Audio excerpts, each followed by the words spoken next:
The January 6th committee will hold its final planned public hearing that'll be later today. And the panel is expected to show never before seen evidence and also take a broader look at former President Trump's mindset during his efforts to overturn the 2020 election.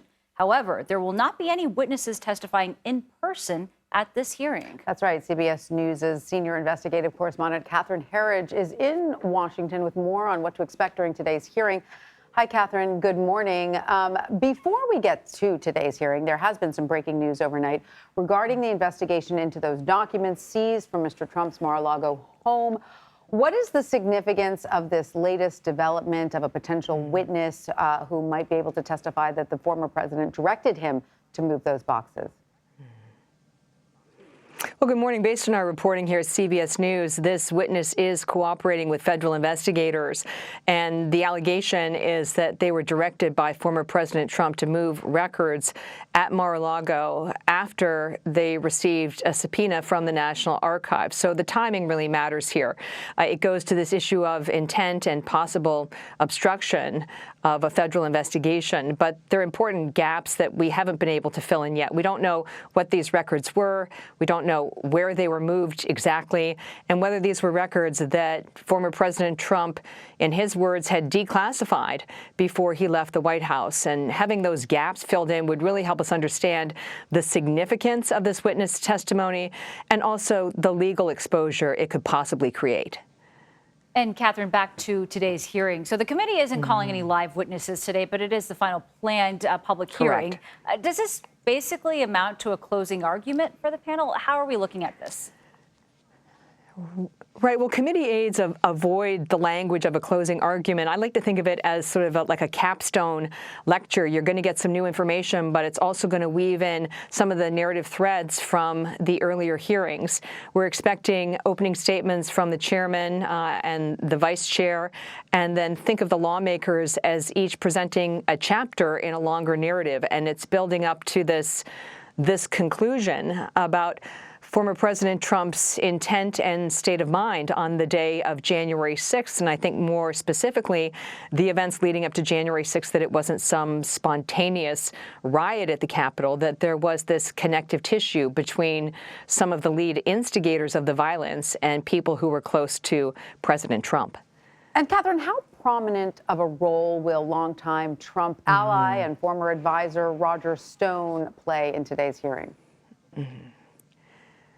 Select committee aides have been very tight-lipped about what the evidence will look like today, but we've had plenty of indicators that there will be some documentary footage of Roger Stone. This overseas documentary film crew followed him for a prolonged period of time, and you've probably seen some of the video clips where he seems to predict that there will be violence at the Capitol or bring on the violence rather than going through this judicial process to challenge the results of the presidential election.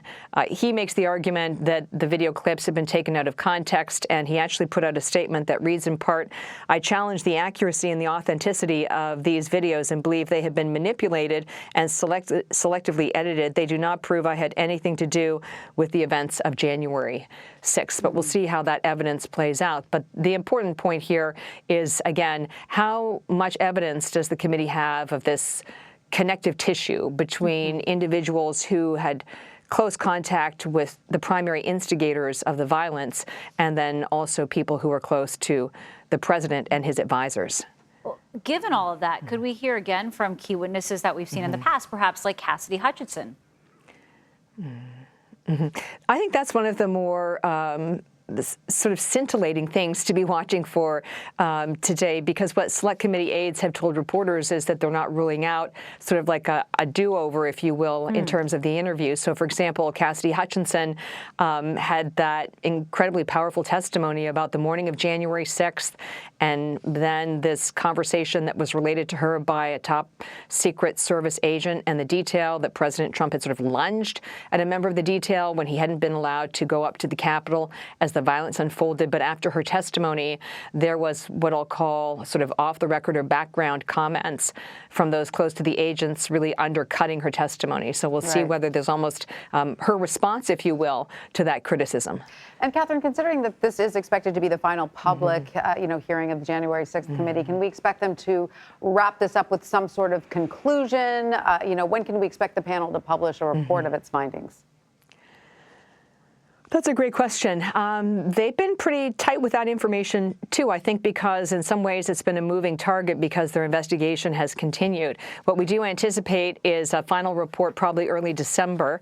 That would give them a couple of weeks to kind of go out and talk to people about the findings before the session comes to a formal conclusion. But they haven't ruled out some kind of interim report or interim findings. And, of course, the timing would be very significant if that came before the midterm elections. Sure. Catherine Herridge, thank you very much for joining us. You're welcome.